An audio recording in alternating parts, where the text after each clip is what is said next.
Magandang araw sa inyong lahat. Welcome back na naman sa channel ko. Ngayon may ibabahagi na naman ako na panibagong video. At kung bago lamang napadaan ay huwag niyo pong kalimutang mag-subscribe at pindutin ang notification bell para palagi kayong updated sa mga bago kong videos. Ikaw ba ay hindi na iniisip o ikaw ba ay binaliwala na ng taong mahal mo? At hindi naman kayo hiwalayang dalawa, pero ikaw ay wala ng halaga sa kanya at nararamdaman mo na ikaw ay hindi na niya mahal. Gusto mo ba na manumbalik ang sobrang pagmamahal niya sa iyo?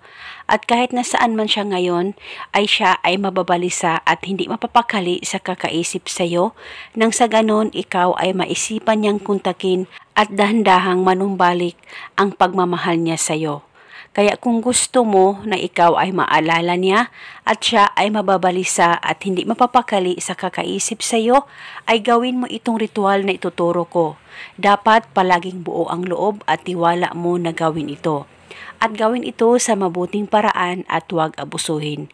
At dapat tama ang pagkagawa mo sa ritual na ito. Ang gagawin mo lamang, dapat meron kang larawan niya, actual photo niya o di kaya larawan niya dyan sa cellphone mo.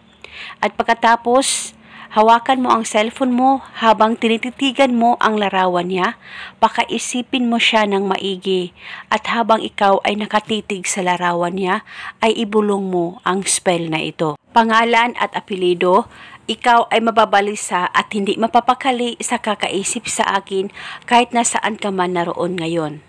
Ibulong mo lamang ito ng 3 beses.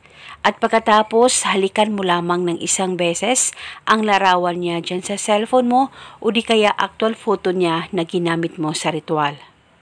At ganito lamang kasimple at ito'y napaka-epektibo, basta magtiwala ka lang. Pwede ka rin gumawa pa ng iba't ibang ritual na binahagi ko.